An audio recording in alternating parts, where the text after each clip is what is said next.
باللہ وکفى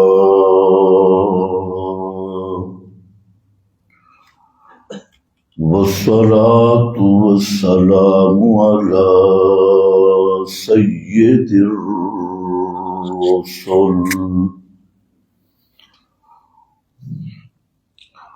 على سید الرسل وخاتم الأنبياء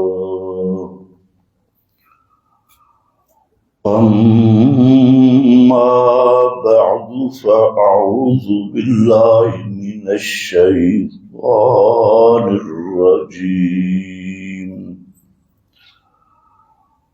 بسم الله الرحمن الرحيم آمنوا كما آمن الناس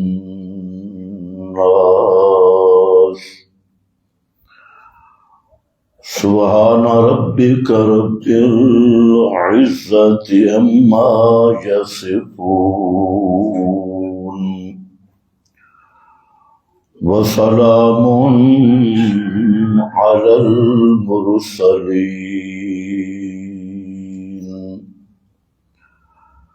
والحمد لله رب العالمين۔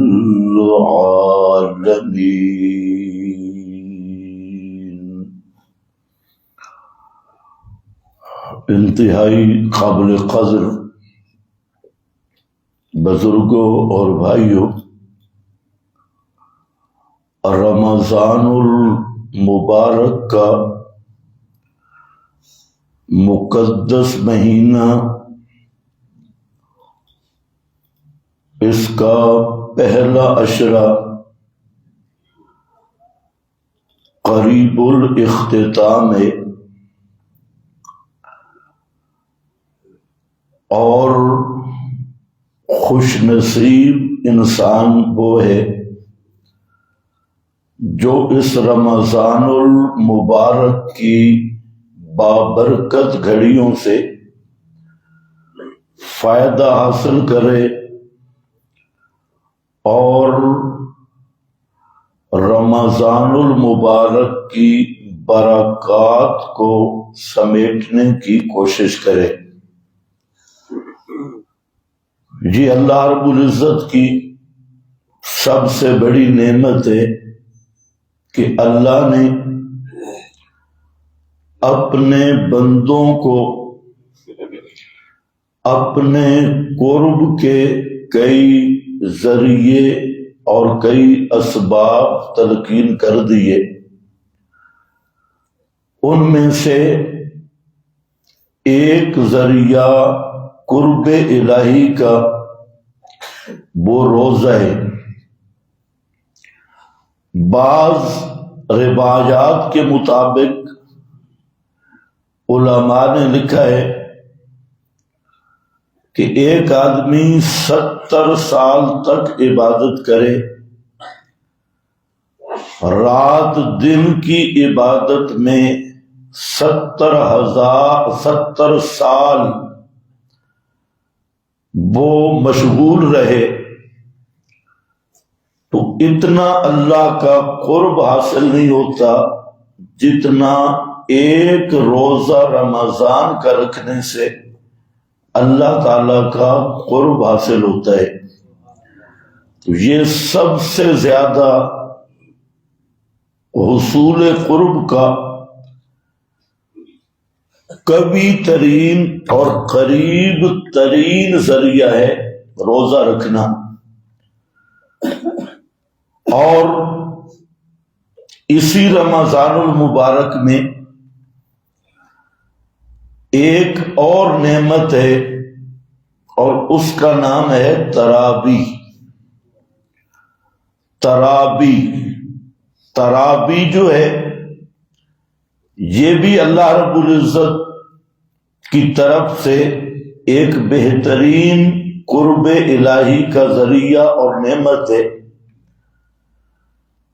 لیکن بعض بدبخت ایسے بھی ہیں کہ جب رمضان المبارک آتا ہے تو سوشل میڈیا پہ بڑے سرگرم عمل ہوتے ہیں امت کو نیکیوں سے روکنے کے لیے، اور ان کا رات دن یہ مشن ہے۔ دراصل وہ شیطان کے پکے ایجنٹ ہیں، اور ان کی یہ کوشش ہے کہ کسی طرح مسلمانوں کے ذہن میں تراویح کی اہمیت بھی کم کی جائے، روزے کی اہمیت بھی کم کی جائے، اور یہ جو اللہ نے موقع دیا اپنے قرب کے حصول کا اور اپنی رضا کے حصول کا، تو ان شیاطین کی یہ محنت اور کوشش ہوتی ہے کہ کسی طریقہ سے مسلمانوں کو اس سے روکا جائے۔ تو تراویح کے متعلق 3 قسم کے لوگ ہیں اور 3 قسم کے نظریات ہیں۔ ایک نظریہ ہے مجوسی اور یہودی مکسچر کا، جن کا مذہب یہود اور مجوس کو ملا کر ترتیب دیا گیا، جن کو رافضی کہا جاتا ہے۔ تو روافض کا مذہب، اس کی بنیاد یہودیت ہے، اور پھر فارسی مجوسیت۔ ان 2 چیزیں جب مل گئیں، یہودیت اور فارسی مجوسیت، ایرانی فارسی مجوسیت، تو اس مذہب کو ملا کر اس کا نام رکھا گیا رافضیت۔ اور جو یہودی افکار تھے وہ بھی ان میں جمع ہوئے، اور جو ایرانی اور فارسی دشمنیاں تھی، امام المسلمین امیر المومنین حضرت فاروق اعظم رضی اللہ تعالی عنہ نے جو فارس کی سلطنت پر ضربیں لگائیں اور فارس کو فتح کیا، تو اس میں فارسیوں نے اپنا رنگ بدلا اور بیچارگی کے عالم میں انہوں نے اسلام کا لبادہ اوڑھا، اور نظریات وہی مجوسی تھے، لیکن تکیہ کیا تکیے کی چادر میں، کیونکہ فاروق اعظم کا ڈنڈا ذرا بھاری تھا، اور اس ڈنڈے کے سامنے ٹیک سکنا اس فارسی نسل، اس کے بس میں بات نہیں تھی۔ تو انہوں نے پھر اسلام کا نام لے کر سب سے زیادہ گندگی کا اظہار کیا ہے سیدنا فاروق اعظم رضی اللہ تعالی عنہ کے خلاف۔ اور جو صحابہ کرام فاتح ایران تھے، جنہوں نے فاتح فارس، یہی ایران ہے، اس کو فتح کیا، تو ان کے خلاف ایک لیبل لگا کے حب اہل بیت کا، تو اندر وہی مجوسی اور یہودی مذہب کی اشاعت کی روافض کے نام پہ۔ تو یہ وہ ٹولہ ہے جو حقیقت میں دونوں عقیدوں کا حامل ہے، یہودیت کا بھی اور مجوسیت کا بھی، اور اوپر لبادہ ہے محبت اہل بیت کا۔ تو اس محبت اہل بیت کے نیچے یہ سارے کفریات چھپا کر تو انہوں نے پھر بات شروع کی، ہر بات پہ صحابہ کو بدنام کرنا۔ تو تراویح کے متعلق اس مکتب فکر یہود و مجوس کا نظریہ وہ یہ ہے کہ تراویح پڑھنا بدعت ہے، اور یہ بدعت عمر ہے معاذ اللہ۔ اور یہ دین میں اضافہ، اور یہ بدعت وہ کہہ رہے ہیں جن کا پورا مذہب بدعت پہ مبنی ہے، جن کا پورا مذہب بدعت کی بنیاد پہ وجود میں آیا، جس کا نہ نام قرآن میں ہے نہ حدیث میں ہے، اور مجوس و یہود کا یہ مکسچر اور یہ مرکب، تو شرم آنی چاہیے ان کو بدعت کا لفظ کہتے ہوئے، جن کی امامت بدعت، جن کا عقیدہ بدعت، جن کا بدا بدعت، جن کے مصنوعی امامت کا نظریہ بدعت، جن کا عقائد کے اندر بدا جیسی بدعت، اور جن کے پورا مذہب یہود مجوس کا مکسچر بدعت، تو یہ کہتے ہیں جی تراویح پڑھنا بدعت ہے، تراویح پڑھنا بدعت ہے، حالانکہ پورا مذہب ہی بدعت اور کفر اور شرک پہ مبنی ہے۔ تو وہ ہمیں سبق سکھاتے ہیں سوشل میڈیا پہ بیٹھ کے کہ تراویح پڑھنا کی بدعت ہے۔ ایک وہ لگا ہوا تھا اگر کوئی مجھے لاکھ روپیہ بھی دے تو میں 2 رکعت بھی تراویح نہیں پڑھوں گا، کیونکہ یہ صحابہ کی بدعت ہے اور صحابہ نے یہ ہمیں تراویح دی، اس لیے ہم نہیں لیتے۔ تو میں نے کہا کیا کیا چیز ہے جو صحابہ نے نہیں دی؟ یہ قرآن کس نے دیا ہمیں؟ صحابہ نے دیا، تو پھر تکیے کی چادر اتار، یہ قرآن بھی عمر سے آیا ہے، احادیث بھی عمر سے آئی ہے، دین بھی عمر سے آیا، پیغمبر کی نبوت کی شہادت بھی صحابہ ہیں، پیغمبر کی نبوت کے عینی گواہ وہ بھی صحابہ ہیں، پیغمبر کے معجزات ان کے ناقل وہ بھی صحابہ ہیں، پیغمبر کی صداقت اور سیرت اور پیغمبر کے اخبار ان کے بھی راوی صحابہ ہیں، قرآن کے راوی بھی صحابہ ہیں۔ تم نے صرف تراویح نہیں لینی، یہ پورا دین یہ آیا صحابہ سے ہے، تو پھر تراویح کی کیا خصوصیت ہے؟ تم کھل کے کہو کہ ہم دین یہودیوں سے لیں گے، مجوسیوں سے لیں گے، کیونکہ اسلام کے راوی صحابہ ہیں اور صحابہ سے ہماری بنتی نہیں، لہذا ہم نے یہودی اور مجوسی بن کے رہنا ہے۔ پھر تم نے اسلام کا نام کیوں لیا؟ کس اصول سے اسلام کا نام لیا؟ یہ اسلام جس دین کا نام ہے وہ تو آیا ہی صحابہ سے، پیغمبر کی نبوت کا گواہ بھی صحابہ ہیں، تو صحابہ کو درمیان سے نکالے تو نبوت کیسے ثابت ہوگی؟ قرآن کی قرآنیت کے گواہ صحابہ کو درمیان سے نکالو، قرآن کی قرآنیت کیسے ثابت ہوگی؟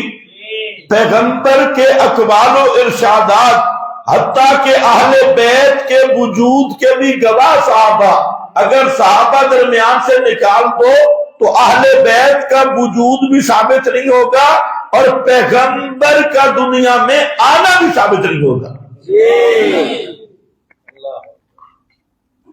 یہ وہ طبقہ ہے، یہ پہلا نقطہ نظر ہے جو کہتے ہیں تراویح پڑھنا بدعت ہے، بدعت ہے۔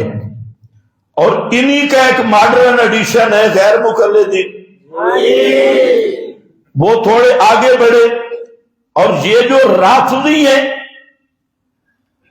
یہ بنسبت غیر مقلدین کے تھوڑا بہادر ہے، اور غیر مقلدین جو ہیں وہ بزدل ہیں۔ نظریہ ان کا بھی یہی ہے کہ تراویح کوئی نہیں، غیر مقلدین کا بھی نظریہ یہی ہے کہ تراویح نہیں ہے۔ انہوں نے چلاکی کی، اور چلاکی یہ کی کہ انہوں نے کہا کہ یہ جو تہجد ہے 11 مہینے اس کا نام تہجد ہے، اور رمضان میں اسی نماز کا نام تراویح ہے، یعنی نام بدل دیا کہ 11 مہینے اس نماز کا نام ہے تہجد، اور رمضان میں اسی نماز کا نام تراویح ہے۔ تو انہوں نے کوئی نئی نماز مانی ہے رمضان کی؟ رمضان کی نماز نہیں مانی، تہجد کو تراویح کا نام دیا 1 مہینے کے لیے۔ 11 مہینے وہی تہجد ہے اور 1 مہینہ وہی تراویح ہے، یا 8 اور 20 کا چکر ہی نہیں ہے. تو انہوں نے دھوکہ دیا. بزدل کمپنی سب صاف کہہ دو کہ تراویح نہیں ہے. تو انہوں نے امت کو یہ دھوکہ دیا کہ تہجد والی دلیلیں بھی اور تہجد والی نماز رمضان میں اس کا نام رکھ دیا تراویح، اور پھر کہنے لگے تراویح 8 ہے.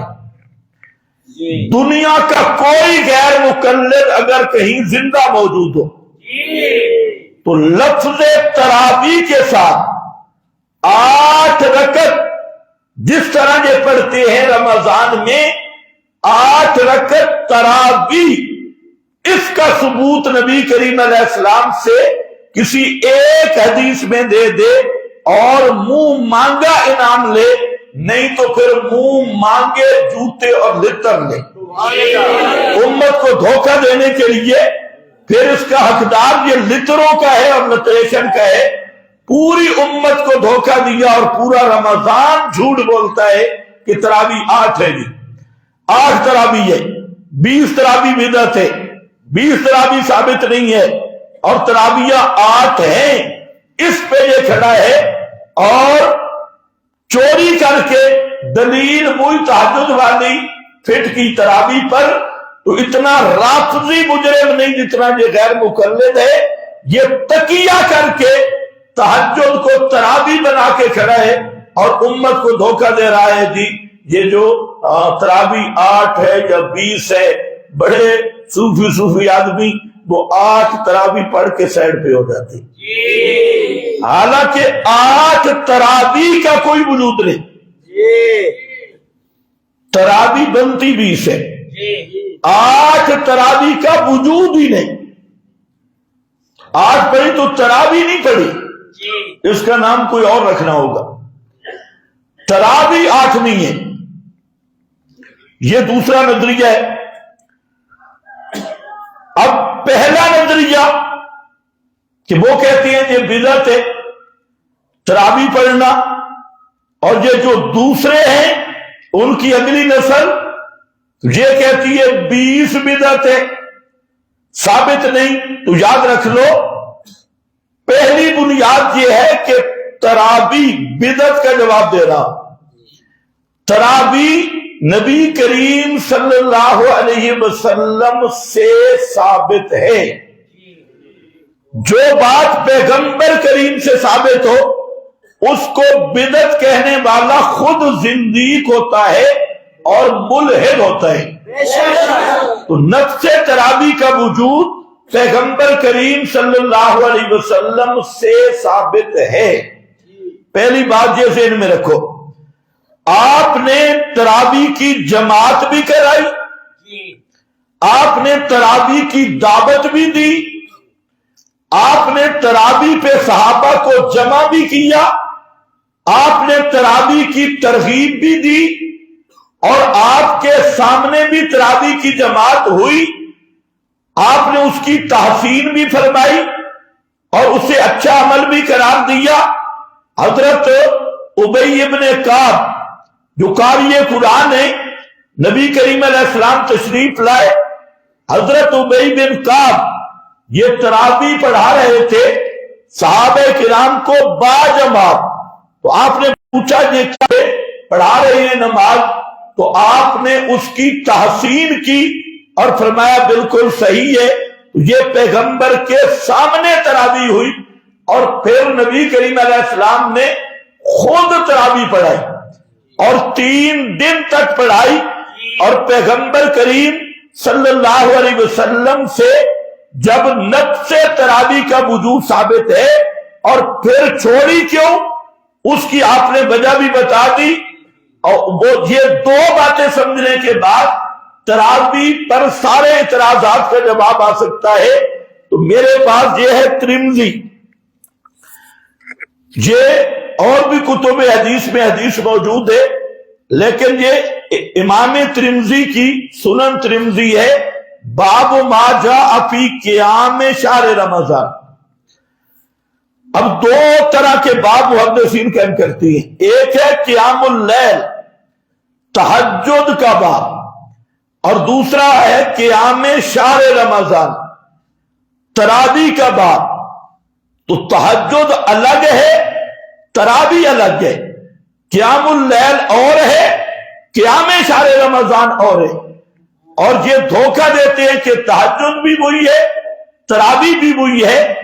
اس میں امام ترمذی حدیث لائے اور حضرت ابو ذر غفاری رضی اللہ تعالیٰ عنہ اس کے راوی ہیں، فرماتے ہیں سمنا ما رسول اللہ صلی اللہ علیہ وسلم فلم یصلی بنا حتی بقیا سبع من الشہر فقام بنا حتی ذہب ثلث اللیل۔ حضرت ابو ذر فرماتے ہیں ہم نے نبی کریم علیہ السلام کے ساتھ روزہ رکھا، اور آپ نے جب 7 دن رہ گئے تھے رمضان کے تو آپ صلی اللہ علیہ وسلم فقام بنا، آپ نے ہمیں تراویح پڑھائی۔ کتنے دن رہ گئے تھے؟ 7 دن۔ اور کتنی لمبی تراویح تھی؟ حتی ذہب ثلث اللیل، حتیٰ کہ رات کا ثلث، تہائی حصہ گزر گیا، تیسرا حصہ رات کا تراویح پڑھی۔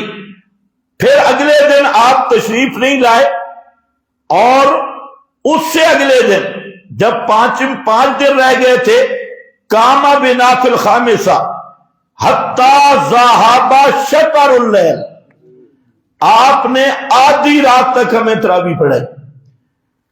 پھر اگلے دن آپ تشریف نہیں لائے، اور جب 3 دن رہ گئے صلی بنا فی الثالثہ، اگلا جملہ سننا ہے دعا اہلہ ونساءہ، آپ نے اپنے گھر والوں کو بلایا، اہلہ اپنی بیویوں کو بھی بلایا، بچوں کو، حضرت حسن حسین یہ سب کو بلایا، اہلہ ونساءہ فقام بنا، آپ نے ہمیں تراویح پڑھائی، نماز پڑھائی، حتیٰ کہ خوف کیا ہم نے، تخوفنا الفلاح، کہ اتنی لمبی تراویح تھی کہ آج سحری بھی نہیں ہو سکے گی، سحری کا وقت بھی گزر جائے گا۔ قلت لہ مل فلاح قال السحور، میں نے پوچھا حضرت ابو ذر سے، راوی کہتے ہیں کہ وہ فلاح کیا ہے؟ انہیں فرمایا سحری کا وقت۔ تو نبی کریم علیہ السلام نے 3 دن جماعت کے ساتھ تراویح پڑھائی اور دعوت دی، دعا، آپ نے اپنے اہل کو بلایا، اور آپ اپنے بیویوں کو بلایا، اپنے قریبیوں کو بلایا، اور سب کو بلا کر تراویح کی باقاعدہ جماعت کرائی۔ اور پیغمبر کریم جس چیز کی دعوت دے رہے ہیں اور جماعت کروا رہے ہیں، اس کو اگر کوئی بدبخت بدعت کہتا ہے تو اس کی پوری نسل بدعت میں ڈوبی ہوئی ہے۔ پیغمبر کریم کے سنت کو بدعت کہا جا رہا ہے۔ اور یہ حدیث صرف یہاں نہیں، حدیث کی کئی کتب میں موجود ہے۔ اب یہ میرے پاس بخاری ہے، بخاری میں بھی نبی کریم علیہ السلام کا یہ عمل خود موجود ہے، اور فرماتے ہیں کہ اللہ کے محبوب صلی اللہ علیہ وسلم تشریف لائے لیلۃ من جوف اللیل فصلی فی المسجد وصلی رجال بصلاتہ، آپ نے مسجد کے اندر صحابہ کو یہی تراویح پڑھائی، صلی رجال بصلاتہ فاصبح الناس فتحدثوا، لوگوں نے صبح کی، لوگوں نے یہ بات بیان کی کہ رات ہم نے پیغمبر کے پیچھے تراویح پڑھی ہے، فاجتمع اکثر منہم فصلی، تو اگلی رات اس سے بھی زیادہ لوگ جمع ہوں گے پہلی کی نسبت، اکثر منہم فصلی، پس انہوں نے نماز پڑھی، فاصبح الناس فتحدثوا فکثر اہل المسجد من اللیلۃ الثالثہ، جب تیسری اگلے رات آپ نے تراویح پڑھائی تو پہلے سے لوگ اور زیادہ جمع ہو گئے، اور انہوں نے پھر باتیں کی، آگے بتایا، فخرج رسول اللہ صلی اللہ علیہ وسلم، آپ پھر تشریف لائے اور نماز پڑھائی، اور جب چوتھا مقام آیا اتنے لوگ جمع ہوئے کہ عجز المسجد عن آلہ، مسجد میں جگہ نہیں رہی، سارے لوگ جمع ہو گئے، عجز المسجد، مسجد نبی بھر گئی اور لوگ نہیں رہے، عن آلہ حتی خرج لصلاۃ الصبح، تو آپ صبح کی نماز پڑھائی اور پھر اقبل علی الناس فتشہد، آپ نے لوگوں کی طرف متوجہ ہوئے اور پھر آپ نے خطبہ دیا۔ یہ بات ہے نوٹ کرنے والی۔ ایک بات تو ثابت ہو گئی کہ تراویح پیغمبر نے پڑھائی ہے یا نہیں پڑھائی؟ صحابہ نے پڑھی ہے نہیں پڑھی پیغمبر کے پیچھے؟ جماعت بھی کروائی، صحابہ کو بلایا، اہل و نساء کو بلایا، اور یہ کہنا کہ تراویح بدعت ہے، یہ پوری نسل ہی اس کی مجوسی اور یہودی ہے۔ تراویح کو بدعت کہنے والا ابلیس اور اس کو بدعت سے بدعت شرعی سمجھنے والا۔ اب یہاں کیا ہے؟ فرماتے ہیں کہ فَإِنَّهُ لَمْ يَخَفْ عَلَيَّ مَكَانُكُمْ، پیغمبر کریم نے فرمایا کہ مجھے پتا تھا کہ تم سارے مسجد میں جمع ہو، یہ میرے علم میں، بَلَٰكِنِّي خَشِيتُ أَن تُفْرَضَ عَلَيْكُمْ، لیکن میں اس لیے باہر نہیں آیا کہ مجھے خوف تھا تمہارا ذوق اور تمہارا شوق اتنا ہے کہ مجھے اس ذوق شوق کی وجہ سے یہ خطرہ محسوس ہوا ان تفرض علیکم، کہ کہیں یہ تراویح تم پہ فرض نہ کر دی جائے، یہ تراویح تم پر فرض نہ، اس لیے میں باہر نہیں آیا۔ تو پیغمبر کریم ترغیب دیتے ہیں تراویح کی، دعوت دی تراویح کی، خود پڑھائی تراویح، جماعت کرائی تراویح کی، جماعت ہوتے دیکھ کر آپ نے خوشی کا اظہار کیا، تحسین کی اس کی، لیکن ایک عذر بیان کیا کہ میں نے مسلسل کیوں نہیں پڑھائی، اس کی وجہ یہی ہے خشیت ان تفرض علیکم، میں اس سے ڈر گیا کہ کہیں تراویح تم پہ فرض نہ ہو جائے۔ توجہ ہے؟ یہ معنی تھا، احکام نازل ہو رہے تھے، ان تفرض کہ تمہارا، تو آپ نے شفقت علی الامت، امت پہ شفقت کرتے ہوئے مسلسل نہیں پڑھائی، عذر بیان کر دیا۔ تو اس سے پتہ چل گیا کہ تراویح نبی کی سنت ہے اور تراویح پیغمبر کریم نے خود پڑھائی، صحابہ کو جماعت کے ساتھ پڑھائی ہے، اور صرف پڑھائی نہیں تراویح کی دعوت دی ہے۔ یہ پہلا مسئلہ ہے۔ دوسرا مسئلہ میں آگے جا کے بیان کروں گا کہ صحابہ کا عمل یہ بدعت ہو ہی نہیں سکتا۔ جو صحابہ کے عمل کو بدعت کہتا ہے وہ خود زندیق ہے اور قرآن کا بھی منکر ہے اور سنت کا بھی منکر ہے۔ صحابہ کا عمل وہ بدعت شرعی بن نہیں سکتا۔ اس کی وجہ یہ ہے کہ صحابہ وہ حد فاصل ہیں بدعت اور سنت کے درمیان۔ صحابہ تو معیار ہے بدعت اور سنت کا، وہ ترازو ہے بدعت اور سنت کا۔ اور پیغمبر کریم نے جو 72 بدعتی فرقے جن کو جہنم کے فرمایا کہ یہ جہنمی ہیں، 72 وہ اہل بدعت، اور ان میں ایک جماعت جنت میں جائے گی، تو اس کا ترازو کس کو قرار دیا؟ ما انا علیہ و اصحابی۔ اگر صحابہ کا عمل بھی بدعت بن جائے تو پھر وہ ترازو کیسے بنیں گے، معیار کیسے بنیں گے؟ پھر قرآن نے کہہ دیا آمنو کما آمن الناس، ایمان اور حق کا معیار وہ صحابہ کو بیان کیا اور متعین کیا۔ اور اگر صحابہ کا عمل بھی بدعت ہو تو حق کا معیار کیا ہوگا؟ آمنو کما آمن الناس کا کیا معنی ہوگا؟ ان آمنو بمثل ما آمنتم بہ فقد اہتدوا، اس کا کیا معنی ہوگا؟ بھائی لاؤڈ سپیکر نہیں چل رہا صحیح، اس کی یہ آواز کھینچ رہا ہے، اس کو صاف کرو۔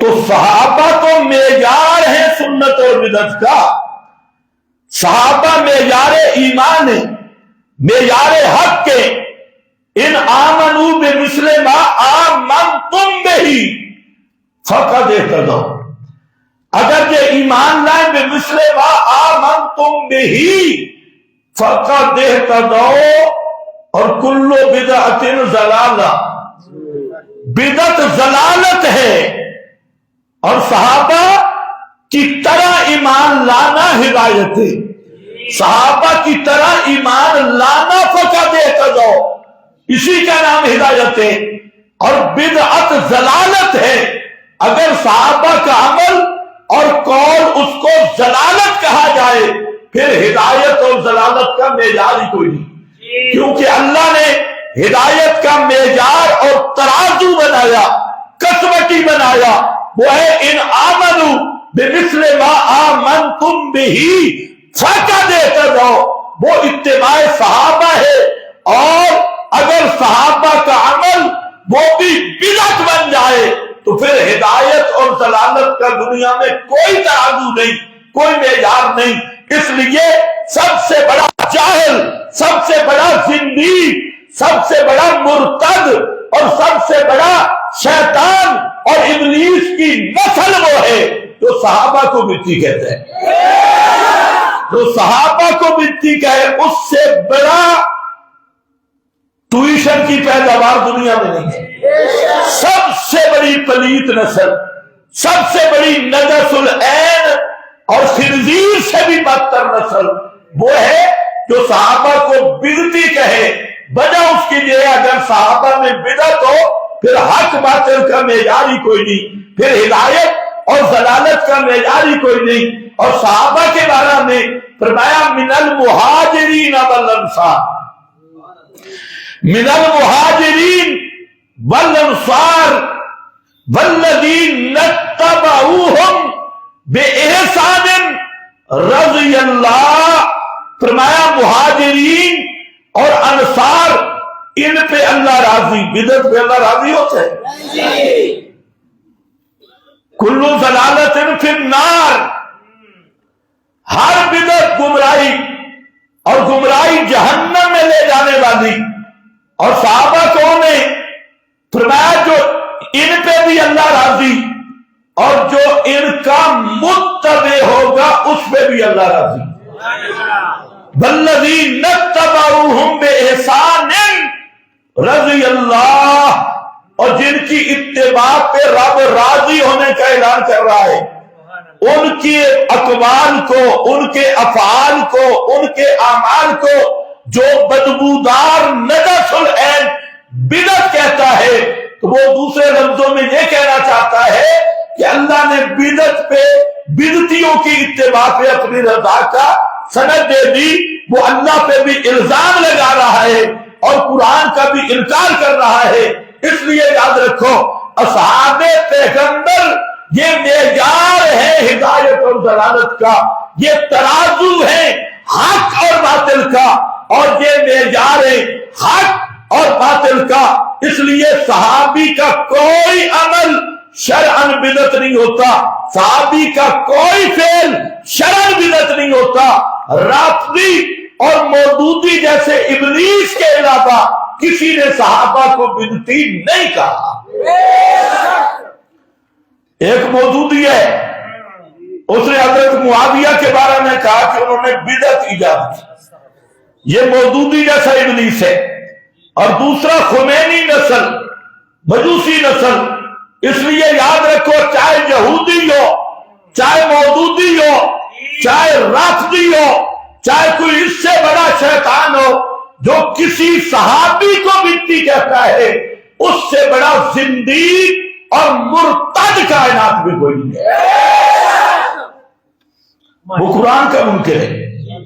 ماشاءاللہ ماشاءاللہ۔ تو دوسرا، چلو آگے چل کے میں بیان کرتا ہوں، صحابہ کا عمل بدعت نہیں، بے شک بے شک۔ صحابہ کا عمل بدعت نہیں۔ کیا کہتے ہیں صحابہ میں بدعت کے لیے؟ ایک روایت لاتے ہیں، جی بخاری میں آ گیا۔ یار یہ کیا مسئلہ ہے، کیوں نہیں چل رہا سپیکر سارا؟ یہ اس کو زیادہ آواز نہ دو، آواز صاف کرو، یہ پورا گلا کھا رہا ہے، پتہ نہیں کیا ہو جاتا ہے۔ 15 دن ہو گئے آپ کے، وولٹ کیوں بیٹھ جاتے ہیں؟ اچھا، میں آپ ٹرانسفارمر لگائیں گے انشاءاللہ۔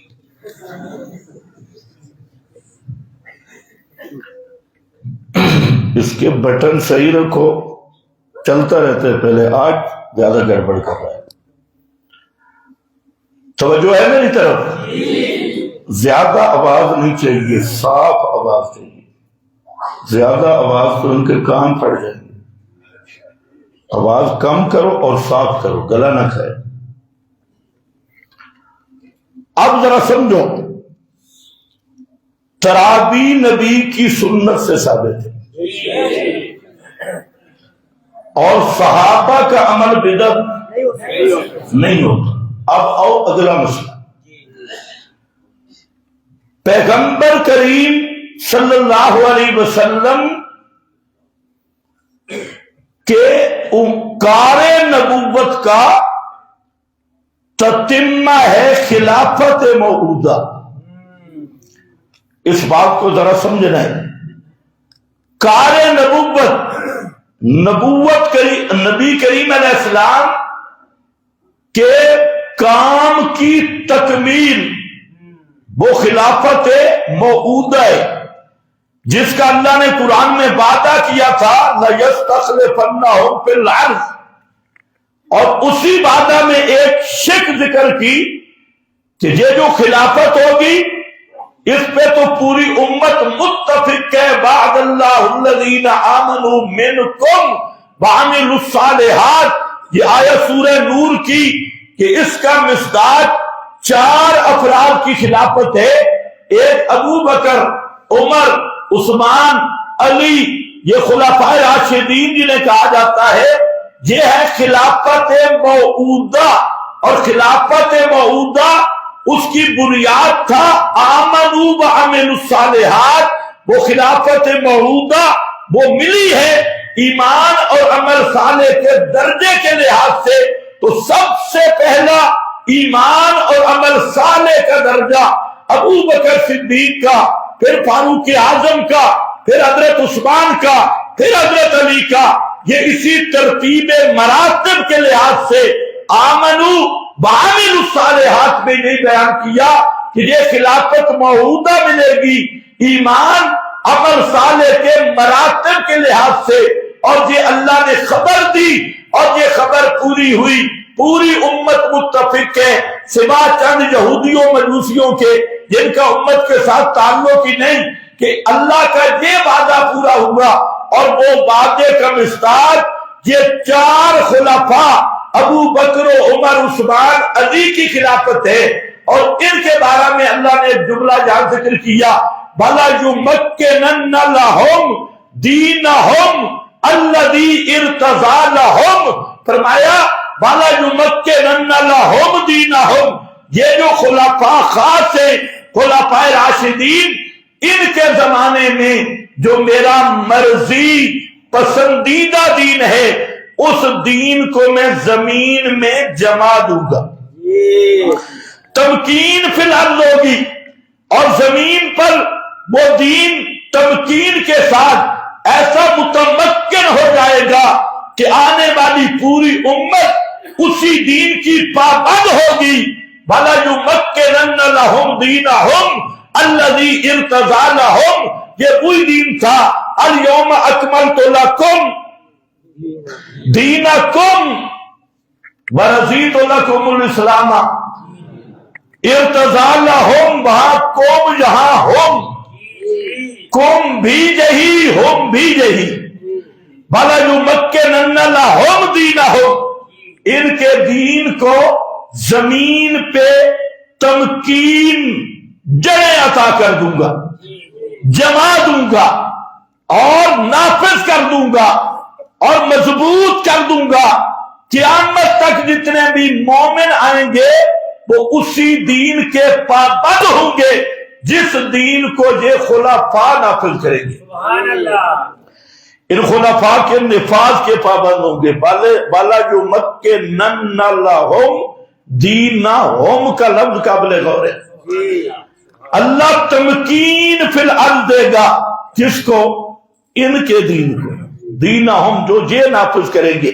یہ آیت دلیل ہے کہ خلافت موعودہ، بولو کون سی خلافت موعودہ، جس کا اللہ نے وعدہ کیا تھا، وہ خلافت موعودہ تتمہ، تکملہ ہے کار نبوت کا۔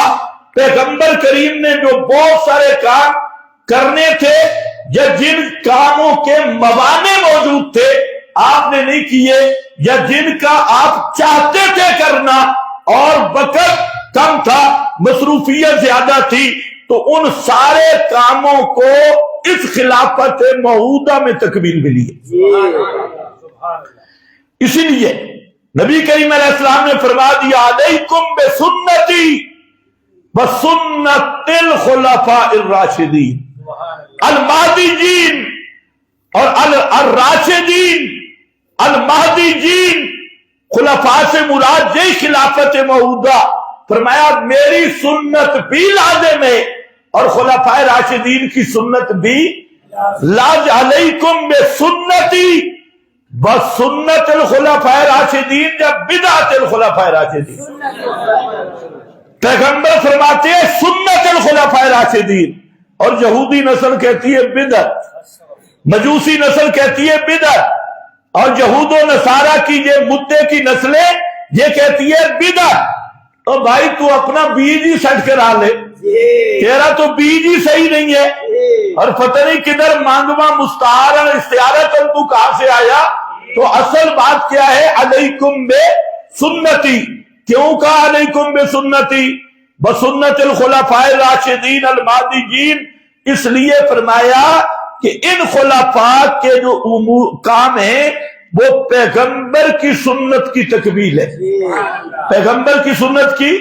مثال کے طور پہ قرآن پیغمبر پہ نازل ہوا اور قرآن کریم پیغمبر نے لکھوایا، لیکن قرآن کے جامع آپ نے قرآن کو جمع نہیں کیا، لکھا ہوا بھی تھا، آپ پہ نازل بھی ہوا، لیکن قرآن کو جمع کر کے ایک جگہ پہ امت کو پیش کرنا، اس کام کی تکمیل ہوئی ہے خلفاء راشدین کے ہاتھ سے۔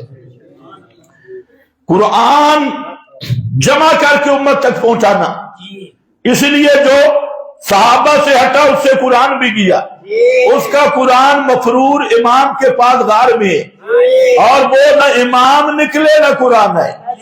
ایران ایٹمی قوت بھی بننے والا ہے، امام ابھی بھی ڈرا ہے، اور یہ سارے ارد گرد کالے جھنڈے بھی ہیں، لیکن کالا جھنڈے والا امام ابھی تک غار میں چھپا ہے، اور وہ ڈر رہا ہے اندر بیٹھے ہوئے۔ سوشل میڈیا کا زمانہ آ گیا، امام نے نہ واٹس ایپ نمبر دیا، نہ کوئی اور موبائل نمبر دیا، نہ کچھ، بس صرف 15 شعبان کو مچھلیوں سے خط وصول کرتا ہے اور غار میں چھپا ہے، اور پورا قرآن امت سے چھین کے بیٹھا ہوئے، امت قرآن کے بغیر رہ گئی۔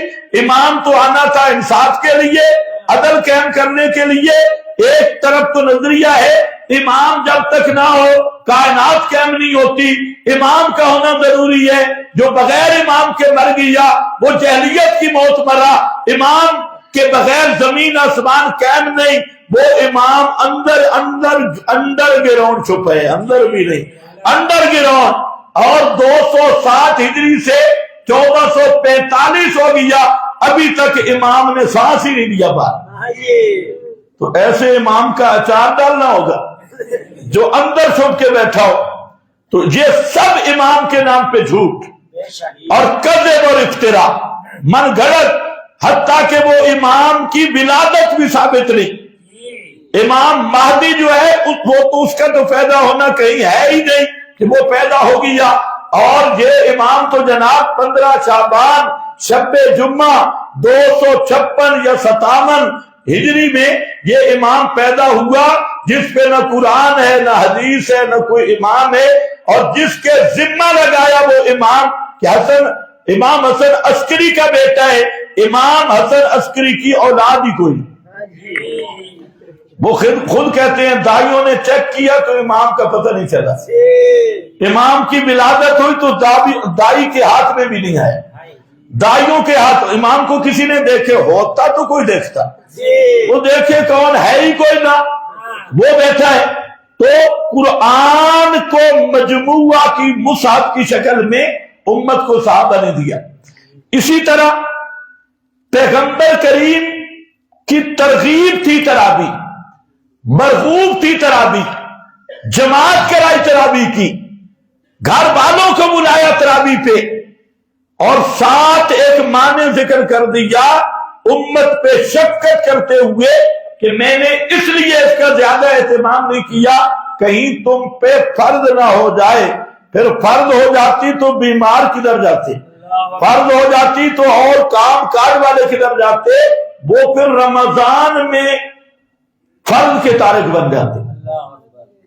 اس لیے فرمایا اب وہ جب پیغمبر کی وفات ہو گئی، وحی کا نزول بند ہوا، انقطع الوحی، فرضیت والا معنی اٹھ گیا، تو فاروق اعظم نے کیا کیا؟ پیغمبر کی اس سنت کا احیا کیا. پیغمبر کی بولو کس کا احیا کیا؟ اس سنت کا جو آپ چاہتے بھی تھے، آپ ترغیب بھی دیتے تھے، آپ کا منشا بھی یہی تھا، لیکن معنی یہ تھا کہ وہی جاری ہے.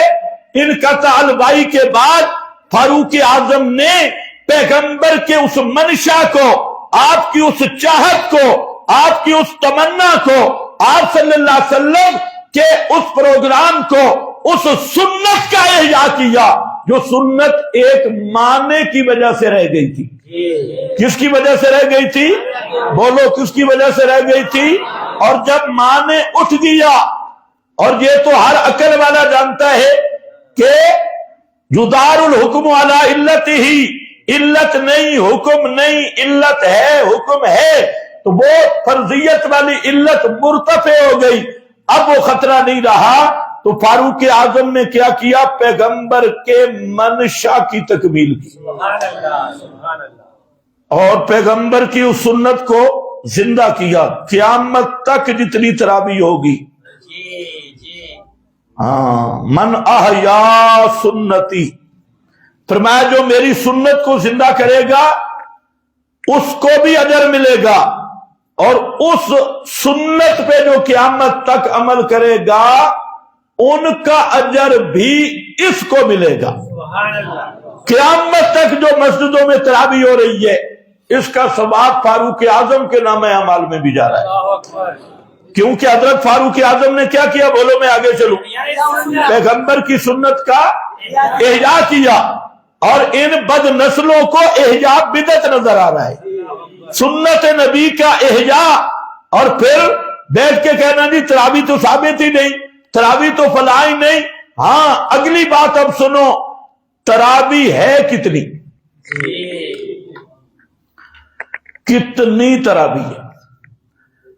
فاروق اعظم کے زمانے سے لے کر کرونا کے سال تک، کرونا کے سال تک اسلام کے تمام مراکز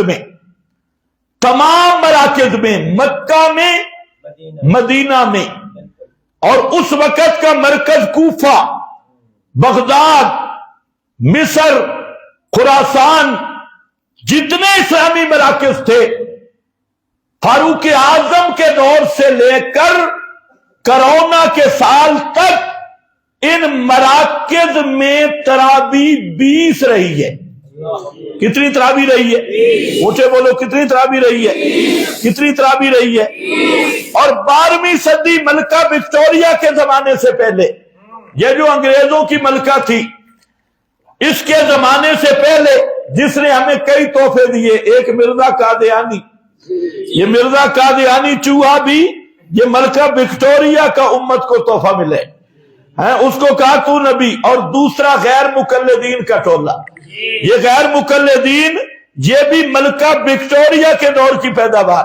اس سے پہلے اس مذہب کا نہ کوئی دنیا کے نقشے پہ جامع مسجد اہل حدیث ملے گی، دنیا کے نقشے پہ جامع مدرسہ اہل حدیث، جامع مسجد اہل حدیث. اس سے پہلے اہل الحدیث یا اصحاب الحدیث یہ لقب تھا محدثین کا، اور یہ نام تھا محدثین. جیسے اہل القرآن، قاری قرآن، حفاظ قرآن کو اہل القرآن کہا جاتا ہے، تو حدیث پر کام کرنے والے، حدیثوں کے راوی اور حدیثوں کو بیان کرنے والے، ان کو اصحاب الحدیث یا اہل الحدیث کہا جاتا تھا۔ اور ملکہ وکٹوریہ کے زمانے میں ایک مذہب ایجاد ہوا اہل الحدیث۔ ہر کھوتا ریڑی والا بھی اہل الحدیث ہے، جلیبیاں اور پکوڑوں کی دکان والا بھی اہل حدیث ہے، اور کھوتے چرانے والا بھی اہل حدیث ہے۔ جس کو حدیث کی نہ روایت کا پتہ نہ درایت کا پتہ، وہ بھی کیا بن گئے؟ اہل حدیث۔ تو ملکہ وکٹوریہ کے زمانے سے پہلے دنیا کی ایک مسجد دکھا دو جس میں 8 تراویح پڑھی گئی ہو۔ 12ویں صدی سے پہلے فاروق اعظم کے دور تک کسی مرکز اسلام میں صرف اور صرف ایک مرکز، ایک مسجد کی نشاندہی 12 صدیوں میں کر دی جائے جس میں 8 تراویح باقاعدہ پڑھی گئی ہو۔ ملکہ وکٹوریہ کے زمانے سے پہلے زمین پہ 8 تراویح والی آپ کو مسجد نہیں مل سکتی، 8 تراویح والی مسجد نہیں مل سکتی۔ پہلا 12ویں صدی کا غیر مقلد ہے جس نے 20 تراویح کو بدعت کہا، اور پھر اس کا جواب بھی غیر مقلد نے دیا ینابی المودہ میں، اور اسے کہا تجھے شرم کرنی چاہیے، تو نے اسے بدعت کہہ دیا 20 تراویح کو۔ تجھے 12ویں صدی سے پہلے، اب جو میں بات کرنا چاہتا ہوں میری طرف توجہ، اللہ نے وعدہ کیا تھا وَلَا يُمَكِّنَنَّ لَهُمْ دِينَهُمْ الَّذِي ارْتَضَىٰ لَهُمْ۔ اللہ اس دین کو تمکین عطا کرے گا جس دین پہ اللہ راضی ہے۔ تو تمکین فی الارض، روئے زمین پر وہ 20 تراویح کو ملی ہے۔ تمکین فی الارض کس کو ملی ہے؟ 20 تراویح کو۔ 8 تراویح کو تمکین فی الارض نہیں ملی۔ اور وَلَا يُمَكِّنَنَّ لَهُمْ دِينَهُمْ، فاروق اعظم نے بھی 20 تراویح پہ لوگوں کو جمع کیا، اور بعض روایات میں پہلے حکم دیا 11 کا، لیکن ہمارا مسئلہ یہ حکم نہیں، عمل کس پہ ہوا؟ عمل 20 پہ ہوا۔ 2 قاری مقرر کیے، حکم اور چیز ہے، عمل اور چیز ہے۔ عمل کس پہ ہوا؟ حضرت عثمان کے زمانے میں 20، اور حضرت علی کے زمانے میں 20۔ حضرت علی نے خود 20 رکعت نماز پڑھائی خود، اور پھر ایک آدمی مقرر کیا اور اسے کہا کہ تو قرآن پڑھ۔ 20 رکعتیں نماز ہوئی، اور آخر میں وتر حضرت علی خود پڑھاتے تھے، وتر حضرت علی پڑھاتے تھے، اور 20 تراویح وہ حضرت کا شاگرد پڑھاتا تھا، مقرر کیا ہوا آدمی۔ حضرت عثمان کی خلافت میں 20، حضرت علی کی خلافت میں 20، عمر بن عبدالعزیز کی خلافت میں 20، اور یہ خراسان میں 20، مکہ میں 20، مدینہ میں 20، کوفہ میں 20، مصر میں 20، جتنے مراکز اسلامی ہیں سب کے اندر تمکین فی الارض ملی ہے، تو وہ 20 تراویح کو ملی ہے۔ یہی میرے پاس ترمذی ہے۔ اس میں ایک بات یہ ذہن میں رکھے، جو مدنی صحابہ تھے وہ اور مدینہ کے لوگ وہ تراویح 20 پڑھتے تھے، لیکن درمیان میں جو ترویہ ہے جس میں آپ بیٹھتے ہیں، اور وہ ایک بدعت والی تسبیح بھی پڑھتی ہیں جس کا کوئی ثبوت نہیں ہے، یہ مسجدوں میں بھی لٹکی ہوتی ہے، تو وہ اس کا کوئی ثبوت نہیں۔ تو بہرحال صحابہ جو مدینے میں تھے اور مدینے کے لوگ وہ درمیان میں نفل پڑھتے تھے۔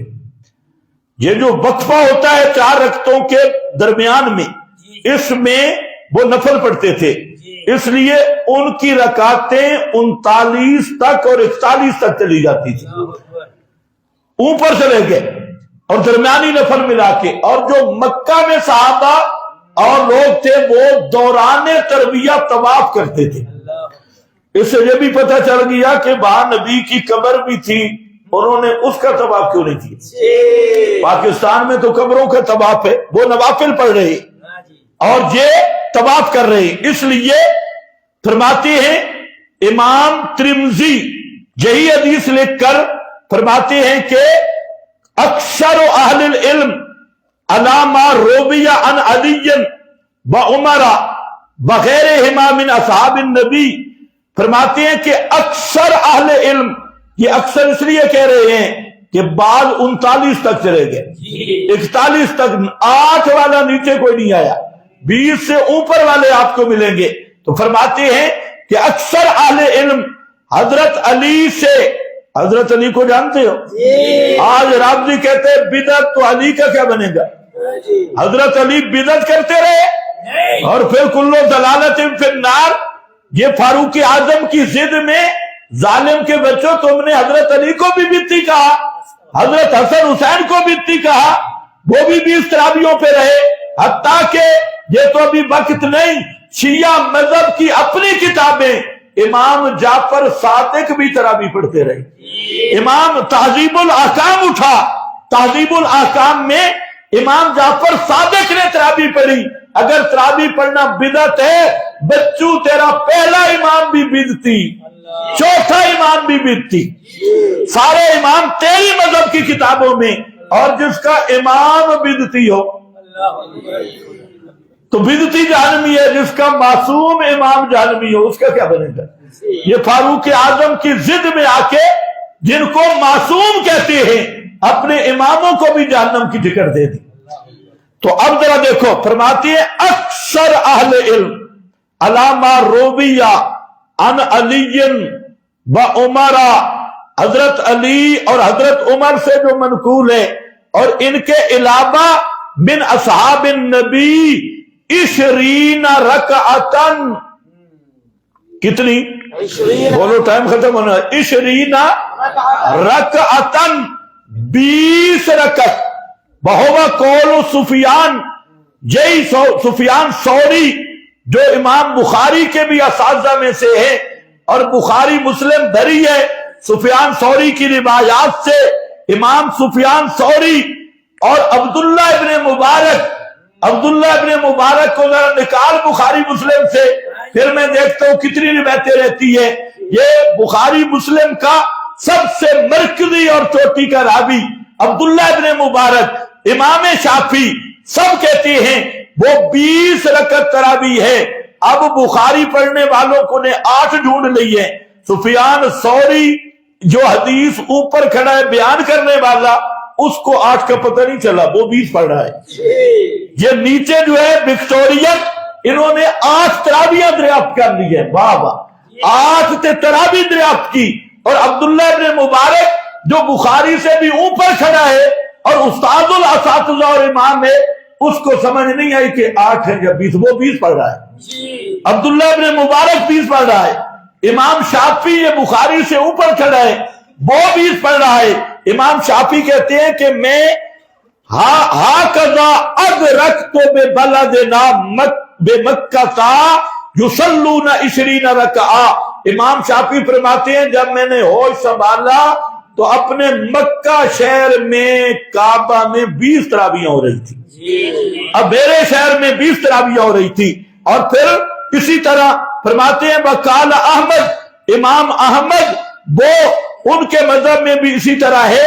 اور اسحاق بن رابع نختار احدا و 40 رکعت علامہ روبیہ عن ابی بن کعب، تو فرماتے ہیں یہ اسحاق کہ ہم تو 41 رکعتیں پڑھتے ہیں۔ یہ 20 تک نہیں آنے لگا، 20 اور 20 40، ایک اوپر بھی ٹپ گیا، اوپر 41۔ اور فرماتے ہیں کہ آگے اس الصلاۃ مال امام فی شہر رمضان، جماعت کے ساتھ نماز پڑھنا، یہ خود امام ترمذی، اور اس پر تو اتنے حوالے ہیں کہ تراویح جو ہے وہ 20 ہوئی۔ عطا تابی وہ کہتے ہیں تراویح 20، اور شتیر بن شکل حضرت علی کا یہ شاگرد ہے، وہ کہتے ہیں تراویح 20۔ اور اسی طریقہ سے حضرت فاروق اعظم کے بارے میں موطا مالک میں یزید بن رومان کہتے ہیں کالا کان الناس یقولون فی زمان عمر فی رمضان ب23 رکعہ، حضرت عمر کے زمانے میں رمضان میں لوگ 23 رکعتیں پڑھتے تھے. تم کتنی پڑھتے ہو؟ بولو کتنی پڑھتے ہو؟ 23 رکعتیں، 3 وتر اور 20 تراویح. یہ حضرت فاروق اعظم اور یہ موطا مالک کی حدیث ہے. اور موطا مالک کو اصح الکتب بعد کتاب اللہ قرار دیا گیا ہے. اور موطا مالک امام مالک کی طرز یہ ہے کہ وہ صحابہ کا عمل لیتی ہے، صحابہ کا عمل لیتی ہیں. تو فاروق اعظم کے زمانے میں فرماتے ہیں کہ 23 رکعتیں، یہی سنن بیہقی میں ہے، یہی قیام اللیل میں ہے، یہی عمدۃ القاری فتح الباری میں. اور اسی طریقہ سے دوسری حدیث وہ بھی مصنف ابن ابی شیبہ میں فرماتے ہیں کہ عمر بن خطاب امر رجلا ان یصلی بہم 20 رکعہ. حضرت عمر نے حکم دیا کہ تراویح 20 رکعتیں پڑھانی ہے. کتنی رکعتیں؟ 20 رکعتیں. یہ مصنف ابن ابی شیبہ میں. اسی طرح تابعین سے امام مالک کا مذہب وہ بھی یہی، امام شافعی وہ بھی یہی، امام ابو حنیفہ وہ بھی یہی، امام نبوی فرماتے ہیں اعلم ان صلاۃ التراویح سنت باتفاق المسلمین وہی 20 رکعہ. امام نبوی فرماتے ہیں یہ مسئلہ جان لے کہ صلاۃ تراویح سنت ہے، بدعت نہیں. سنت وہی 20 رکعہ. اور یہ تراویح کتنی ہے؟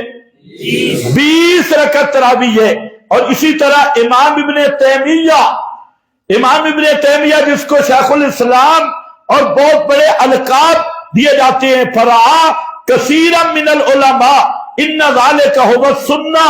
اکثر علماء کے نزدیک یہ سنت ہے اور ہے وہی 20 تراویح. اسی طریقہ سے مختلف صحابہ سے تابعین سے تراویح جو ثابت ہے وہ کیا ہے؟ 20 ہے. تراویح کیا ہے؟ 20. اور حضرت عبداللہ ابن عباس رضی اللہ تعالیٰ عنہ وہ فرماتے ہیں خود کہ نبی کریم علیہ السلام نے جو نماز پڑھائی تھی وہ 20 رکعتیں تھی. وہ کتنی تھی؟ بولو کتنی تھی؟ بیہقی میں موجود ہے 20 رکعتیں تھی. اب اس پر کہتے ہیں جی اس کی سند ضعیف ہے، سند ضعیف ہے. تو پہلے ہم کہتے ہیں تم متعین کرو تم ضعیف اہل حدیث ہو یا صحیح اہل حدیث. تم اپنا متعین کرو تم کون سے اہل حدیث ہو. حدیث ضعیف ہوگی تو اہل حدیث بھی ضعیف ہوں گے، حدیث موضوع تو اہل حدیث بھی موضوع ہوں گے. تو ان چبلوں کو یہ نہیں پتا، حالانکہ اہل حدیث مولویوں کے فتاووں کی برمار ہے. وہ کہتے ہیں حدیث ضعیف سے مستحب ثابت ہوتا ہے. ان کے مولوی کہتے ہیں حدیث ضعیف سے مستحب ثابت. تو پھر ضعیف ہے تاں کیڑی گل ہے؟ تمہیں کیا تکلیف ہے؟ ضعیف ہے. اور نہیں، ان کو جاہلوں کو یہ نہیں پتا حدیث کا ضابطہ کیا ہے. جب حدیث پہ صحابہ کا عمل ہے، جب سارے صحابہ متفق ہیں تو اس کو کہتے ہیں تعامل صحابہ. تو صحابہ کا جب تعامل ایک حدیث کو حاصل ہو جائے، اس کی مثال ایسے ہے جیسے سورج سامنے کھڑا ہو، آپ اس کو کہو کہ یہ سورج ہے، دوسرا کہے کہ اس پہ دلیل لا، اس کی سند پیش کر، تو اس کو کھوتا ہی سمجھا جائے گا بھئی یہ سامنے سورج ہے اور پھر بھی تو سند کا مطالبہ کر رہا ہے. یاد رکھو ہر وہ حدیث جس پہ صحابہ کا عمل ہو. تعامل کس کا؟ سیوطی کا تعامل نہیں، بیہقی کا تعامل نہیں، یہ مولویوں کا تعامل نہیں جیسے للڑ دھوکہ دیتی ہیں کہ جو جھوٹی روایت لی اور کہا تعامل ہے ماسٹر اکاڈمی کا اور کراچی کے مفتیوں کا تعامل ہے، فلانے کا تعامل ہے. ان کراچی کے مفتی ہوں یا فلانے ڈھنگڑے، ان کا تعامل کے حیثیت گدھے کی لات جتنی بھی نہیں ہے. ہاں تعامل حجت ہے تو پیغمبر کے صحابہ کا. جب پیغمبر کے صحابہ 20 پڑھ رہے ہیں تو پتہ چل رہا ابن عباس کی روایت میں کوئی راوی کمزور بھی ہو، وہ کمزوری ختم ہو گئی، جبکہ سورج کی طرح یہ مسئلہ واضح ہو گیا. جنہوں نے پیغمبر کے پیچھے پڑھی تھی وہ 20 پڑھ رہے ہیں تو پیغمبر نے بھی کتنی پڑھائی تھی؟ 20 رکھتے. تو اس لیے تعامل صحابہ یہ تواتر کی حیثیت رکھتا ہے.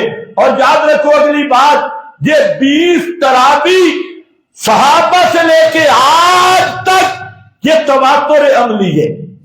تواتر کے کئی درجے ہیں. یہ طبقتاً بھی تواتر ہے اور عملاً بھی تواتر ہے. جیسے نماز کی رکعتیں تواتر سے ثابت ہیں، جس طرح اور نماز کے احکام تواتر عملی سے ثابت ہے، اسی طرح 20 تراوی بھی تواتر عملی سے ثابت ہے. پوری امت اسی پہ عامل رہی. اب ذرا میں آپ کے سامنے ایک تھوڑی سی وضاحت کر دوں، لیکن ٹائم بڑا کم ہے. ماشاءاللہ ماشاءاللہ، ٹائم بڑا کم ہے. یہ سارے حوالے سب شہروں کے لیے کہ تراویاں کتنی ہوئی؟ 20. اب اس پر تعجب یہ ہے کہ فاروق اعظم سے لے کے ملکہ وکٹوریہ تک تراویاں ہوتی رہی 20. کسی کو بدعت نظر نہیں آئی. اور ملکہ وکٹوریہ کی ویکسین ایسی لگی کہ ان کو بدعت نظر آنے لگی. ان کی نظر تیز ہو گئی اور ہیں یہ بوئی رافضی. یہ میرے پاس ہے بخاری. جو لوگوں کو دھوکہ دیتے ہیں، آج میں اس پہ بات کر رہا ہوں اور پھر میں دیکھوں گا کسی وکٹورین نسل میں ہمت ہے اس کا جواب دے. یہ بخاری ہے. بخاری میں یہاں امام بخاری نے 2 الگ باب قائم کی، تہجد کا الگ، تراوی کا الگ. ایک تو بتا دیا تہجد اور ہے اور تراوی، بولو تراوی، تہجد اور ہے اور تراوی اور ہے. اب اس پہ تراوی کے بعد میں امام حدیث لائے حضرت ابو ہریرہ کی، قال سمعت رسول اللہ یقول لرمضان من قامہ ایمانا و احتسابا. آپ نے فرمایا کہ جو آدمی رمضان کی نماز پڑھے ایمانا و احتسابا، ایمان کے ساتھ اور احتساب ثواب کی نیت کے ساتھ، غفر لہ ما تقدم من ذنبہ، اس کے سارے پچھلے گناہ معاف ہو جائیں. اس پہ میں بات کر چکا ہوں کیسے گناہ معاف ہوں گے اور کون سے ہوں گے. لیکن امام کیا ثابت کرنا چاہتا ہے؟ قام رمضان میں ایک نئی نماز ہے. قام رمضان وہ تہجد نہیں ہے، تہجد کو الگ بیان کیا، قام رمضان کو الگ بیان کیا. اور پھر اگلی حدیث بھی لائے، من قام رمضان ایمانا و احتسابا، جو مومن ہو، مشرک نہ ہو اور ریاکار نہ ہو، لوگوں کو دکھانے کے لیے، اللہ کی رضا کے لیے پڑھے قام رمضان. تو کچھ عقل تھوڑا سا بھی ہو، بالکل خشک نہ ہو گیا ہو، تو آدمی سمجھ جاتا ہے کہ رمضان کی بھی کوئی نماز ہے. رمضان کی بھی کوئی نماز ہے، یہ پرانے والی نہیں ہے، یہ کوئی اور نماز ہے. اور اس کے بارے میں سننت لکم قیامہ، پیغمبر کریم سننت لکم، میں نے سنت قرار دیا ہے تمہیں رمضان کا قیام. سننت لکم، پیغمبر کہتے ہیں سنت قرار دیا. تو بہرحال یہ ایک خاص نماز ہے جہاں لائے. اب غیر مقلدین وکٹورین حضرات کی تراوی پہ جو دھوکہ دیتے ہیں، آپ اندازہ نہیں کر سکتے کہ یہ لوگ اتنی لمبی داڑھی سمیت پراڈی ہے، اتنی لمبی داڑھی اور فراڈ ممبر تھے اور لوگوں کو دھوکہ دیتے ہیں. کہتے ہیں تراوی 8 ہے. میں پورے چیلنج سے کہتا ہوں دنیا غیر مقلدیہ کٹھی ہو اور 8 کے ساتھ تراوی کا لفظ دکھا دے کہ تراوی 8 ہے، تو ہم سمجھیں گے، نہیں تو سمجھیں گے 6 فٹ داڑھی رکھ کے بھی بے ایمان جھوٹ بول رہا ہے. اور جھوٹ بھی کس پہ بول رہا ہے؟ پیغمبر پہ جھوٹ بول رہا ہے. تو اب ذرا سنو وہ کیا کہتی ہیں. میں ان کو ذرا یہ بھی سمجھا دوں کہ حدیث سمجھنے کا کیا طریقہ ہے. یہ بیچارے جاہل بالحدیث ہے. وہ حدیث یہ میرے پاس ہے حضرت عائشہ رضی اللہ تعالی عنہا سے. جس کو بڑا پیش کرتی ہیں، کہتی ہیں ما کانا یزید فی رمضان، آپ زیادہ نہیں کرتے تھے رمضان میں، بلا فی غیر ہی، اور نہ غیر رمضان میں، الا احدا عشرۃ رکعۃ، 11 رکعتوں سے زیادہ، یصلی اربعا، بس اس کو غیر مکلف پیش کرتے ہیں کہ رمضان میں اور غیر رمضان میں 11 رکعتوں سے آپ زائد نہیں پڑھتے تھے۔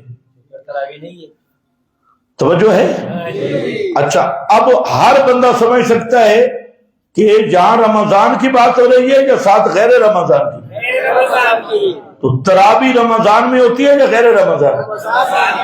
اس میں تو 12 مہینوں کی بات ہے، اور 12 مہینے وہ کون سی نماز ہے؟ 12 مہینوں والی نماز کا نام تہجد ہے، قیام اللیل ہے، جو رمضان میں بھی ہے اور غیر رمضان میں بھی ہے۔ اور تراویح کس میں ہوتی ہے؟ بولو بولو جلدی، ٹائم اوپر ہو گیا، صرف رمضان میں۔ اب پہلا فراڈ تو یہ ہے انٹرنیشنل فراڈ وکٹورین کا، کہ نماز تراویح کا مسئلہ تھا، پیش کر رہے ہیں وہ نماز جو رمضان میں بھی ہے اور غیر رمضان میں بھی ہے، اور رمضان اور غیر رمضان والی نماز وہ کون سی نماز ہے؟ بولو وہ کون سی نماز ہے؟ ان کو کہو اگر اس سے مراد ہے تراویح، اس سے مراد ہے تراویح، تو پھر تراویح تمہیں رمضان میں بھی پڑھنی ہوگی، غیر رمضان میں بھی پڑھنی ہوگی۔ یہ عجیب فراڈ ہے، دلیل دیتے ہوئے 12 مہینے کی دلیل آ رہی ہے اور 11 مہینے کوئی نہیں تراویح، 1 مہینہ تراویح ہے، اور دلیل دی جا رہی ہے رمضان میں بھی 11 تو غیر رمضان میں بھی 11۔ اور ایک اور چوری بھی پکڑی گئی، 8 اور 1 11 ہوتا ہے یا 8 اور 3؟ 8 اور 3۔ اچھا، 8 تو تراویح ہے اور 3 کیا ہے؟ وہ کہتے ہیں وتر 1 ہے۔ حساب کیسے پورا ہوگا؟ یعنی دوسرا فراڈ دیکھیں، ایک تو تہجد کو فٹ کیا، تو اس طرح یہودی بھی تعریف نہیں کرتے جس طرح ہمارے یہ دوست کرتے، لیکن یہ بھی پچے گا نہیں، ایسا آسان کام نہیں، یہ حدیث ہے، اور جو پڑھتا ہے بخاری بلا عشق محمد، بخار اسے آتا ہے، بخاری نہیں آتی۔ لمبی داڑھی رکھنے سے بخاری نہیں آتی، بخاری کے لیے ایمان چاہیے اور محبت چاہیے، بخاری کے لیے فہم چاہیے۔ اب بھی انشاءاللہ پردہ میں اٹھاتا ہوں، ان بیچاروں کو کیا پتا بخاری کا، بخاری کرنے والے ابھی ایسا لفظ چوری کرتے ہیں، ان کے ملا میں جرأت نہیں وہ پیش کرنے کی۔ اچھا آگے حضرت عائشہ فرماتی ہیں، جو علماء ہیں ذرا توجہ کر لو، فَقُلْتُ، آپ نے 11 رکعتیں پڑھی، فَقُلْتُ یہ فا آیا ہوا ہے، فَقُلْتُ اس کے بعد میں نے آپ سے پوچھا، فَقُلْتُ بعد میں نے آپ سے پوچھا، یا رسول اللہ اتنام قبل ان توترا، کیا آپ سو رہے ہیں وتر پڑھنے سے پہلے؟ اس جملے کو ذرا حل کرے غیر مکلف۔ 11 رکعتیں پڑھی، اس کے بعد حضرت عائشہ نے پوچھا فقلت، کہ وتر پڑھنے سے پہلے آپ سو رہے ہیں، تو وتر ابھی نہیں پڑھے تھے، 11 کون سی تھی؟ حضرت عائشہ نے سوال کیا وتر پڑھنے سے پہلے، ابھی تو وتر رہتی، 11 کون سی پڑھی ہو؟ تو 8 تراویح بن گئی، پھر ابھی وتر بھی رہتی۔ ابھی یہاں کیسے؟ یہ بخاری ہے اور یہی بخاری میرے پاس ہے، اور اسی بخاری میں کتاب التہجد نکال لو، تو حضرت عائشہ کی روایت آ رہی ہے کہ آپ 13 رکعتیں پڑھتے تھے۔ ماشاءاللہ، یہ تو کہتے ہیں نا 11 سے نہیں بڑھاتے تھے، تہجد بات تہجد کی ہو رہی ہے۔ میں عرض کر رہا ہوں یہ تو تراویح کے بارے میں ہے ہی نہیں، کس کے بارے میں؟ لیکن تہجد کا مسئلہ بنا ہوا ہے، تہجد بھی 11 پکی نہیں تھی۔ حضرت عائشہ رضی اللہ تعالیٰ عنہا کی اپنی روایت اسی کتاب التہجد میں موجود ہے کہ نبی کریم علیہ السلام 13 رکعتیں پڑھتے تھے، اور یہ جو 13 رکعتیں تھی اس کے بعد صبح کی 2 سنتیں بھی پڑھتے تھے۔ صبح کی سنتیں الگ ہیں، موطا مالک میں بھی، بخاری مسلم میں بھی۔ تو اب یہ تو کہتے ہیں 11 سے نہیں بڑھاتے تھے، دوسری حدیث حضرت عائشہ کی کہہ رہی ہے 13 اور 2 اور 15، 2 اور رکھتے آگے ذرا چلو۔ حضرت عبداللہ ابن عباس وہ فرماتے ہیں میں اپنی خالہ کے گھر گیا، حضرت میمونہ کے گھر رات گزاری، پیغمبر کریم کی نماز دیکھنے کے لیے آپ اٹھے، صلی رکعتین ثم صلی رکعتین ثم صلی رکعتین ثم صلی رکعتین ثم صلی رکعتین ثم صلی رکعتین۔ کتنے ہو گئے؟ 12۔ ابھی وتر رہتے تھے، صلی رکعتین ثم صلی رکعتین ثم صلی رکعتین ثم صلی رکعتین ثم صلی رکعتین۔ 12 تو ادھر آ گئی، تو کہہ رہا ہے 11 سے اوپر پڑھی کبھی نہیں، یہ روایت کہہ رہے 11 سے بڑے نہیں، ادھر 12۔ اور حضرت عبداللہ ابن عباس سے 13 بھی ہے۔ زید بن خالد راوی موطا مالک میں قیام اللیل میں، وہاں پر بھی وہ کہتے ہیں 13، ام سلمہ بھی کہتی ہیں 13، حضرت جابر بھی کہتے ہیں 13، اور دیگر صحابہ بھی تہجد کی رکعتیں کہتے ہیں 13۔ تیری 11 والی کہاں گئی؟ نہیں بڑھاتے تھے۔ اب یہ ساری روایتیں چھوٹ گئی، اور نہیں میرا بھائی، جہاں ایک راوی ہے سعید المقبری، اور سعید المقبری پکا راوی ہے، ثقہ راوی ہے، لیکن تھوڑا سا آخر میں اس کو اختلاط ہو گیا تھا، اسے بات یاد نہیں رہتی تھی، اس لیے اگر 11 سے بڑھاتے نہیں تھے، متعین تہجد کی 11 صرف پڑھتے تھے، تو پھر 13 والی ابن عباس والی بھی گئی، جابر والی بھی گئی، ام سلمہ والی بھی گئی، حضرت عائشہ صدیقہ والی بھی گئی۔ تو حدیث کا فہم یہی ہے، ایک روایت کو لے لو اور 5 کا انکار کر دو۔ 5 حدیثیں گئی، لوگوں کو یہ پٹی پڑھائی ہوئی ہے 11 سے اوپر پڑھایا ہی کبھی نہیں، اور آپ لا یزید فی رمضان، تو اس روایت کا معنی یہ ہے رمضان غیر رمضان میں 11 سے بڑھایا کبھی نہیں ہے تہجد، لیکن یہ 7 روایات کے خلاف ہے۔ کتنی کے خلاف ہے؟ 7 روایتوں کے، اور بولو 7 روایتوں کے خلاف ہے۔ تو پھر شرم آنی چاہیے اور جہل بالحدیث کا اعتراف کرنا چاہیے۔ تمہیں حدیث آتی کوئی نہیں، اور صرف وکٹورین نسل تم نے پہلی ڈنڈی ماری، تہجد اور تراوی کو مکس کیا۔ تراوی پہ دلیل کوئی نہیں تھی، تہجد والی روایت، اور تہجد والی روایت پہ بھی جہالت کی، ایک ہی چیز مشہور کی 11 رکھتے 11 رکھتے 11، وہ 11 بنتی نہیں ہے۔ وہ موطا مالک مسلم بخاری 3 کتابیں اٹھا دو تو وہاں سوا وتر کے، سوا صبح کی سنتوں کے 13 رکھتی ہے۔ ابن عباس جابر تو 11 والی جو علماء ہیں وہ سمجھ گئے ہوں گے۔ تو اب فہم حدیث یہ ہے کہ سب کو ملانا ہوگا، یہ نہیں ہے کہ ایک حدیث لو اور 6 کو کک لگا دو، یہ اپنے آپ کو کہتے ہیں اہل حدیث، حالانکہ سب سے بڑے منکر حدیث یہ ہے، سب سے بڑے منکر۔ اب دیکھو ایک روایت لی اور 7 کا انکار کی، اس کا نام ہے عمل بالحدیث۔ 11 والی آپ نے کبھی ان سے 13 والی بھی سنی ہے؟ 11 والی بھی ہم کریں گے۔ اچھا پھر 7 والی بھی ہے، 9 والی بھی ہے۔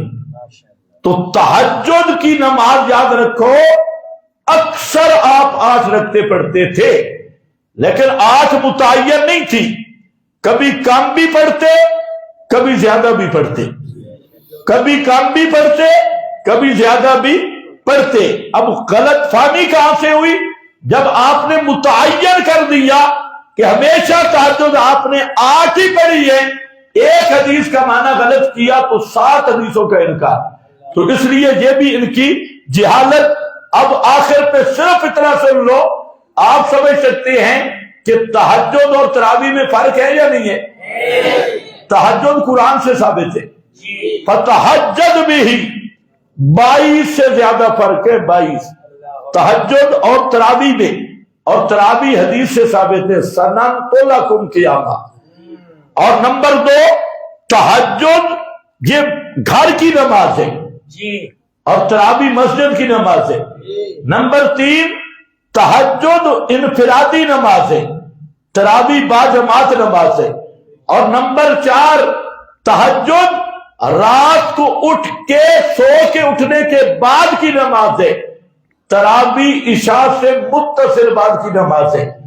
یہ تو ہر کھوتا ریڑھی والے کو بھی معلوم ہے، اور محدث عالم کو سمجھ نہیں آ رہی، شیخ الحدیث کو سمجھ نہیں آ رہی، دوسرے تہجد اور اس کو گڑبڑ۔ تہجد میں ختم قرآن نہیں، تراویح میں ختم قرآن ہے۔ تہجد پورا سال ہے، تراویح صرف رمضان میں ہے، یہ رمضان کی نماز ہے۔ اور اب گڑبڑ کر دینا، اور پھر یہ بات بھی ذرا قابل غور ہے کہ روایت تراویح کے لیے لے لی 11 رکعتوں والی جو تہجد والی تھی، وہ روایت ادھر فٹ کی۔ اچھا، اس روایت کو لینے کے بعد خرابی کیا پیدا ہوئی؟ نبی پاک وہ نماز کہاں پڑھتے تھے؟ گھر میں، بغیر جماعت کے۔ ان سے پوچھو 11 رکعتوں والی حدیث اگر تراویح کی ہے تو بے ایمانو تم نے مسجد میں کیا تکلیف کی ہے؟ تم بھی گھر میں پڑھو۔ نبی پاک گھر پڑھتے تھے، تم مسجد میں کس منہ سے آتے ہو؟ نبی پاک صلی اللہ علیہ وسلم اکیلے پڑھتے تھے، تم جماعت کیوں کراتے ہو؟ اگر اس سے مراد تراویح ہے تو پھر تم بھی اس کو گھر میں پڑھو۔ کہتے ہیں نہیں، حضرت عمر سے ثابت ہے۔ اچھا، حضرت عمر سے نبی پاک نے 3 دن پوری زندگی میں تراویح پڑھی، اور یہ کیا پڑھتے ہیں پورا مہینہ اور ہر سال۔ یہ کس سے لیا؟ یہ حضرت عمر سے۔ اچھا، یہ حضرت عمر سے لے لیتے ہو، ٹھیک ہے، کہ 20 تراویحاں حضرت عمر سے لے لو تو پیٹ ہی درد ہوگا۔ جو حضرت عمر نے جاری کیا تھا وہ نہیں لینا، اور پورا مہینہ بھی حضرت عمر سے لے لو، ہر رمضان بھی حضرت عمر سے لے لو، جماعت بھی حضرت عمر سے لے لو، اور ایک امام بھی حضرت عمر سے لے لو، کہ 20 تراویحاں یہ حضرت عمر سے کیوں نہیں؟ وضو نہیں ٹھہرتا۔ 20 تراویحاں لمبی ہوتی ہیں، اور ان کا تھوڑا کھاؤ تو وضو ٹھہر جائے گا۔ اور یہ جو درمیان میں تم ٹانگوں کو زیادہ کھلا کرتے ہو، یہ نہ کیا کرو، ٹانگیں ذرا کلوز رکھو تو انشاءاللہ وضو 20 تک قائم رہے گا۔ اب یہ 8 کیوں تراویحوں پہ دور لگا رہے ہیں؟ ان کا اصل مسئلہ وضو کا ہے، حالانکہ وضو کی انہوں نے سہولت بھی دی ہوئی ہے کہ اگر جب تک کوئی دھماکہ نہ ہو یا کسی کا ناک بند نہ ہو، وضو نہیں، تھوڑی بہت اگر کاروائی سے وضو بھی نہیں ٹوٹتا۔ تو ان کے سے مشورہ ہے کہ تمہاری وجہ سے رافضی بہادر ہوئے، اور تم نے رافضیوں کو یہ موقع دیے فاروق اعظم پر بدعت کے الزام کا، اور صحابہ پر بدعت کا الزام وہ کیوں لگا رہے ہیں؟ یہ تمہاری جہالت کی وجہ سے اور تمہاری ان خرافات کی وجہ سے۔ اس لیے مہربانی کرو، ایک کام کر لو کہ ٹانگیں ذرا زیادہ کھلی نہ کرو، اور افطاری کے وقت کھانا بھی تھوڑا کم کھاؤ، آدھا گھنٹہ تھوڑی ورزش بھی کرو، انشاءاللہ تمہارا وضو برقرار رہے گا۔ تراویح کتنی پڑھنی ہوگی؟ آخری بات ایک سمجھ لو جو سب کو دھوکہ لگا ہوا ہے، کہ حضرت عمر نے کہا تھا نعمت البدع، نعمت البدع، تو نعمت البدع، اور ان کو کہو گدھیو، نعمت البدع کا کیا معنی ہے؟ بدعہ، نعمت البدع کا کیا معنی کیا ہے؟ شکر ہے تمہیں قرآن نہیں ملا، ما کنت بدعا من الرسل، تو نہیں تو تم کہتے رسول بھی بدعتی ہے، سارے ما کنت بدعا من الرسل، بدیع السماوات۔ اور بھائی بدعت کا وہ لغت اظہار والا معنی ہے۔ حضرت فاروق اعظم کہہ رہے ہیں کہ یہ نعمت الاظہار، یہ جو ایک کاری پہ میں نے جمع کیا ہے نا، یہ زبردست کام کیا ہے اس پہ، اور یہ اظہار کیا پیغمبر کریم کی جو سنت رہ گئی تھی، اس سنت کا احیاء اور اظہار کیا ہے میں نے، اس سنت کا احیاء اور اظہار کیا۔ تو وہ ہے بدعت لغوی، لغوی کا معنی ہوتا ہے اظہار۔ شکر ہے ان کو یہ نہیں پتا چلا کہ صلات کا لغت میں معنی ہوتا ہے چوتڑوں کو حرکت دینا، تحریک و سلب ہے، تاریخ و سلامین اپنے چوتڑوں کو حرکت دینا یہ لغوی معنی ہے، کوئی گالی نہیں نکال رہا، یہ لغت میں معنی ہے۔ تو اب یہ بھی ڈانس شروع کر دے اور کہیں اسی کا نام نماز ہے، جیسے پرویزیوں نے کہا، تو لغوی معنی اور ہوتا ہے، شرعی معنی بدعت کا ہے احداث فی الدین، دین کے اندر نیا کام کرنا۔ اور دین کس چیز کا نام ہے؟ ما علیہ النبی و اصحابہ، جس پر پیغمبر اور پیغمبر کے صحابہ ہیں اس کا نام دین ہے۔ اور پیغمبر کے صحابہ کے طریق میں کوئی نئی چپر لگانا یہ شرعی بدعت بنتی ہے۔ صحابہ کا قول فعل کو شرعی بدعت کہنا یہ صرف یہ بتانا ہے کہ اماں جان ٹیوشن پڑھتی رہی ہے۔ وآخر دعوانا الحمدللہ۔